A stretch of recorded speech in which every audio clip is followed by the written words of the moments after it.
Good morning, children. Now today we are going to start with the next part of the OC. Last video we saw the nature of the management. Now today we are going to start with the importance of the management. The importance of management is also can be written and said as the advantages of management. In exams, you never know what they ask, advantages or importance. अगर exam में पूछ लिया advantages तो आप मत बोलना ऐसा कि टीचर टेक्स्ट बुक में तो एडवांटेजेस दिए नहीं है, but the importance can also be said as the advantages of the management. Advantages management हम आगे ये देख चुके हैं कि मैनेजमेंट हर एक फील्ड में काम लगता है. They we use to work in day to day life, routine life. Now अब उसके फायदे क्या है, फायदे एडवांटेजेस क्या काम आते हैं, कहाँ कहाँ काम आते हैं ये सारी चीज़ें और किस हिसाब से काम आती है, we are going to do here. Now first one, necessary in every field of the management. यहाँ पे मैनेजमेंट हर एक फील्ड में काम आता है. यू ले लो social, educational, political, sports, agricultural etcetera, हर एक फील्ड में मैनेजमेंट काम होता है. Just for example, sports example, last video only I gave you. You need a teamwork, coordination, collection, positions, etc. etc. वैसे agriculture field में time से time to time, they have to manage the timing according to the seasons, the fertilizers they have. So management is necessary in every field of the business. हर एक field में life हो, social. We need to meet someone. तो social में भी हम appointment लेके जाते हैं, हमें मुझे मिलना है, आप फ्री है तो हम आए. So there is a need of the management. Now the second is optimum utilisation of resources. Optimum utilisation of resources. अभी क्या हुआ, मैनेजमेंट हो, हम लोग हर एक काम एकदम शांति से सोच कर और ध्यान से करते हैं, प्लानिंग के साथ करते हैं. तो हर एक चीज़ पे हमारा ध्यान जाएगा. और जैसे in the business, let's take it in the business हर एक you know the factor of production, land, labour, capital and entrepreneur. तो हर एक फैक्टर ऑफ प्रोडक्शन का हम प्रॉपरली यूटिलाइज कर सकते हैं. कैसे? Because I plan something. If I plan something, so मैं हर एक चीज़ का स्टडी करूँगी, उसको ऑर्गेनाइज करूँगी, उसको सिलेक्ट करूँगी and properly I use to do the work. तो वैसे ही मैनेजमेंट हमारा क्या करता है, हर एक रिसोर्सेज को ऑप्टिमली यूटिलाइज करने में हेल्प करता है. सो उससे क्या होता है, wastage is been avoided. Wastage नहीं होता, हमारी चीज़ों का wastage of the material, of the raw material, or the manpower and anything, it is been avoided.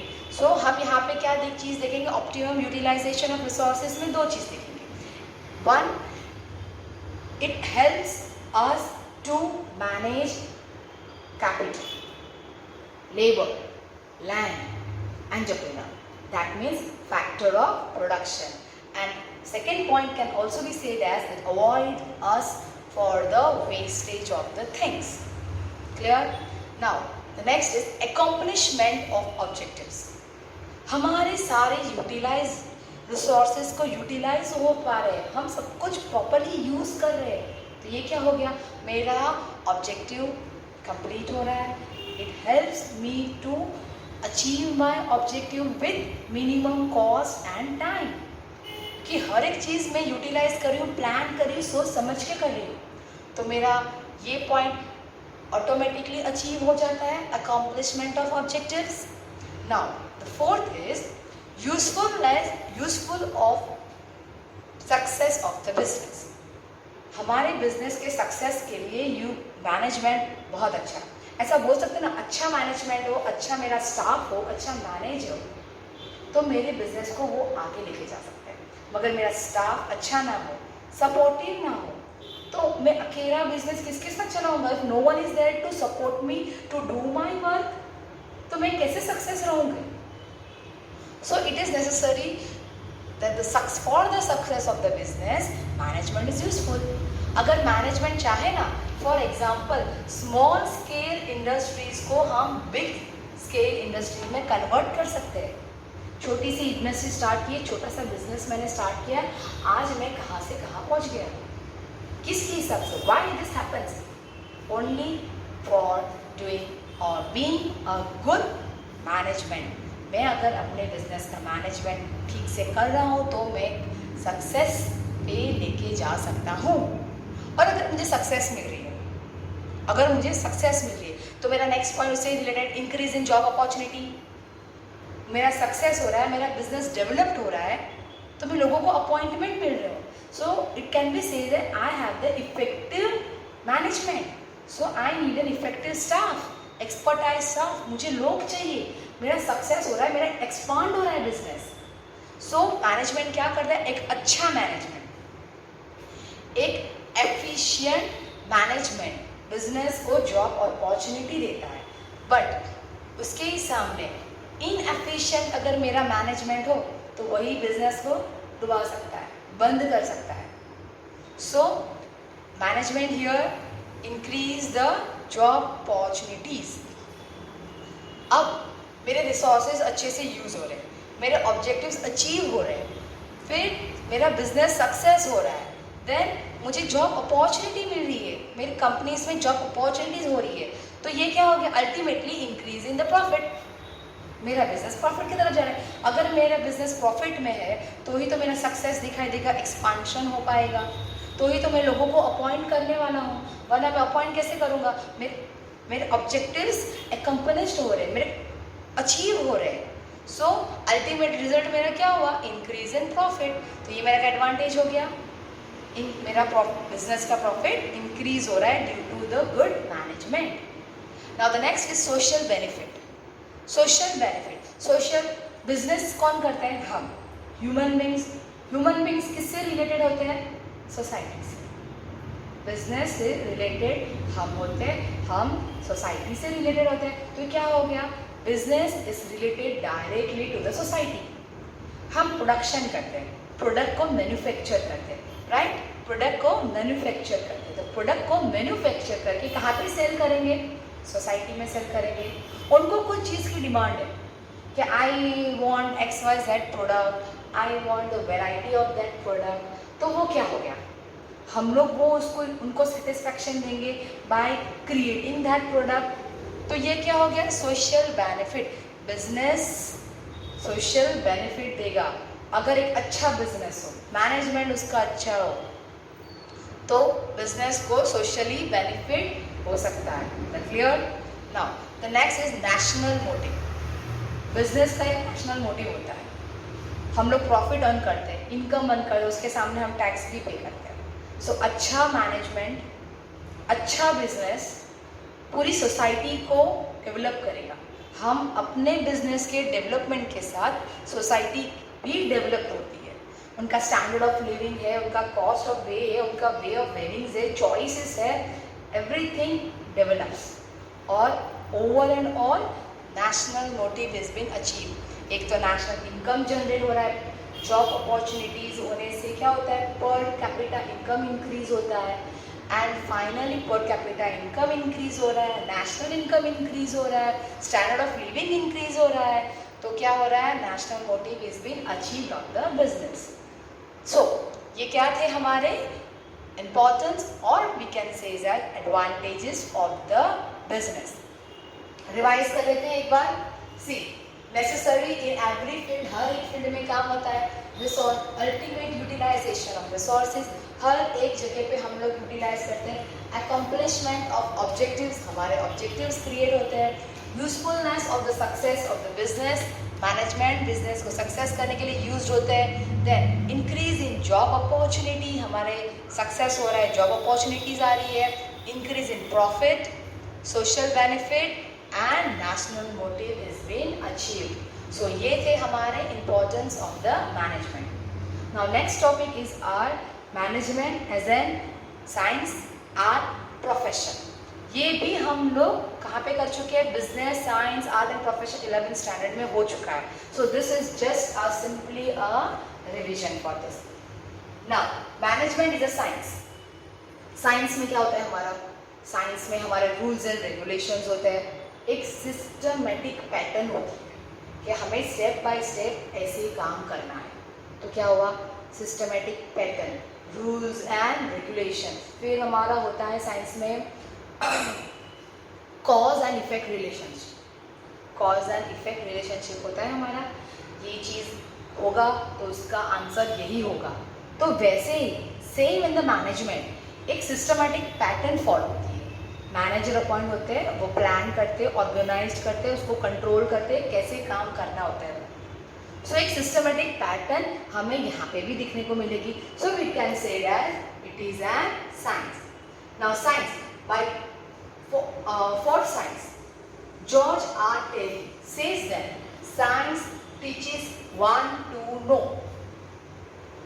Management teaches one to know. ये जो मैनेजमेंट का साइंस है ना, किसी को know the information, मुझे ये चीज़ क्या है, कैसे है, वो पता चलेगा। That says by George R. Terry for the management as a science.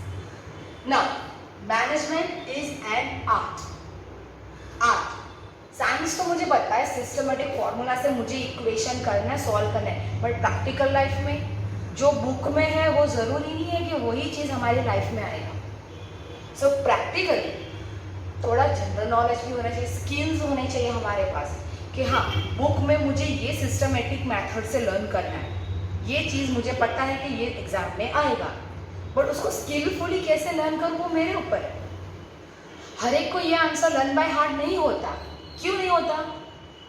वो आर्ट होना चाहिए हमारे अंदर, वो स्किल होनी चाहिए, वो नॉलेज, इंसाइट, वो हमारे अंदर वो इंसाइट चीज़ होनी चाहिए कि वो चीज़ हम देख सकें, उसको से हम बाहर आ सकें।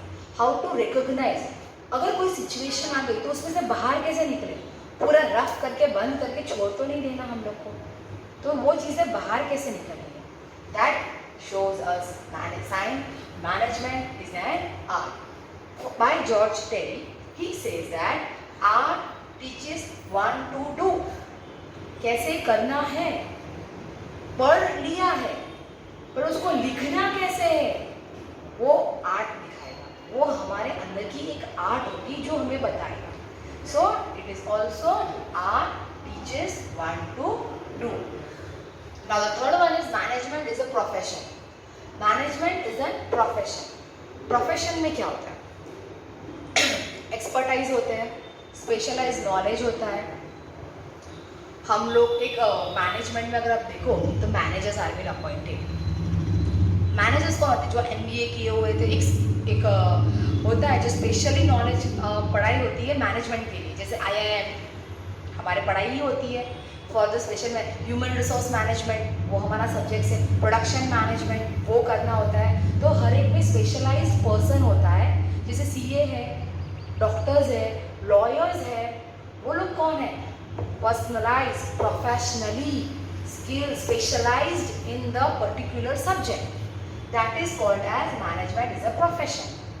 हमें मैनेज करने के लिए, लोगों कंपनी चलाने के लिए, लोग कंपनी के वर्कर्स को काम करवाने के लिए एक एक्सपर्टाइज की ज़रूरत होती है, एक नॉलेज की ज़रूरत होती है। So we can say as management is an profession. Management is as an profession के कैरेक्टरिस्टिक्स हैं, देखते हैं वो कैसा होना चाहिए।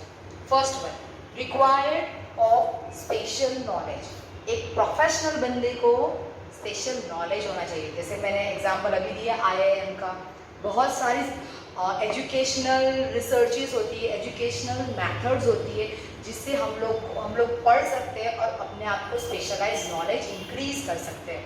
तो रिक्वायर्ड स्पेशलाइज नॉलेज, वो कंपलसरी, हमें वो पढ़ाई हमारे अंदर होनी चाहिए as an profession. Now second, increase in knowledge and resources. हम जितना पढ़ेंगे हमारा नॉलेज उतना इंक्रीज होता है। जैसे PhD की पढ़ाई, PhD की पढ़ाई में क्या होता है? आप लोगों ने जो पढ़े, आपके थीसिस होते हैं, खुद के थीसिस होते हैं। तो वो क्या हो गया? हमारा थीसिस हो गया, हमने पढ़ाई की, खुद का रिसर्च वर्क निकाला और पब्लिश हुआ। यानी मैंने अपने पर्टिकुलर टॉपिक में, पर्टिकुलर सब्जेक्ट में एक्सपर्टाइज अचीव की है। So that is a required special knowledge. Now next is professional association. Profession के लिए एक एसोसिएशन होता है, जैसे सीए वाले का भी हम लोग एसोसिएशन होता है जहाँ पे हम लोग सीए की एग्जाम देते हैं, एंट्रेंस एग्जाम देते हैं, इंटर्नशिप करते हैं, कंपलसरी रूल्स एंड रेगुलेशंस है जो हम लोग को उनके फॉलो करने पड़ते हैं as an CA. If I am a CA तो मुझे सीए के रूल्स एंड रेगुलेशंस फॉलो करने पड़ते हैं। If I am a lawyer के जो एडवोकेट्स होते हैं उनके भी प्रोफेशनली होते हैं conducts, rules and regulations for the lawyers and everything. So we need to follow the things. तो ये क्या हो गया, उनके पर्टिकुलर एसोसिएशन, जैसे पेरेंट्स टीचर्स एसोसिएशन है जो डिसीजन लेते हैं सब मिलके साथ में लेते हैं। जैसे लॉयर्स एसोसिएशन होता है, सीए का एसोसिएशन होते हैं, अलग अलग चीज़ों की association. Doctors association you must have listen to it, सुना होगा आपने। डॉक्टर्स एसोसिएशन होते हैं, टीचर्स एसोसिएशन होते हैं। तो हर उनके प्रोफेशनल जो प्रोफेशनलिज्म होते हैं, जो प्रोफेशनल फैक्टर्स होते हैं, उनके एसोसिएशन रहते हैं। Now the next is implementation of code of conduct. वो एसोसिएशन के जो भी रूल्स एंड रेगुलेशंस होते हैं हमको उसको इम्प्लीमेंट करना पड़ता है, वरना हमारे सर्टिफिकेट जब्त किए जाते हैं। जैसे वो मूवी था LLB, जॉली एलएलबी का वो अक्षय कुमार का मूवी था, अगर आप लोगों ने देखा होगा। ही वॉज एन एडवोकेट, मगर कुछ एडवोकेट्स की लड़ाई हो गई तो उनसे उनका हक, लड़ने का हक कैंसिल कर देते हैं। वो कौन होते हैं, एसोसिएशन वाले। कुछ रूल्स एंड रेगुलेशंस फॉलो नहीं करेंगे तो वो लोग हमारा लाइसेंस कैंसिल कर देते हैं। डॉक्टर्स के लाइसेंस कैंसिल होते हैं। तो ये सारी चीज़ें कोड ऑफ कंडक्ट में आती है, जो हमें ध्यान रखना होता है। नहीं फॉलो किए तो हमारी चीज़ें वो हमसे ले ली जाती है। And the last is moral responsibility. Moral responsibility हमारी एक रिस्पॉन्सिबिलिटी होती है, प्रोफेशन की एक रिस्पॉन्सिबिलिटी, इसको फॉलो करते हैं। जैसे बोलो क्या चार्ज करते हैं, फीस चार्ज करते हैं, तो fees should not be the high, should be normal and average to the everything. So हमारी मॉरल रिस्पॉन्सिबिलिटी होनी चाहिए, एक प्रोफेशनल बंदे की होनी चाहिए to help the society towards it.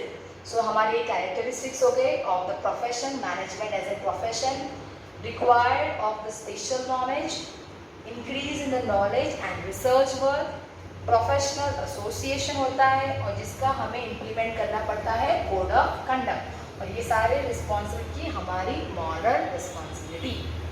Clear? I think it's clear. कोई भी query हो, you can WhatsApp me, you can send the message through any media, we will sort it out. Thank you. The next topic will soon, I will in the next video.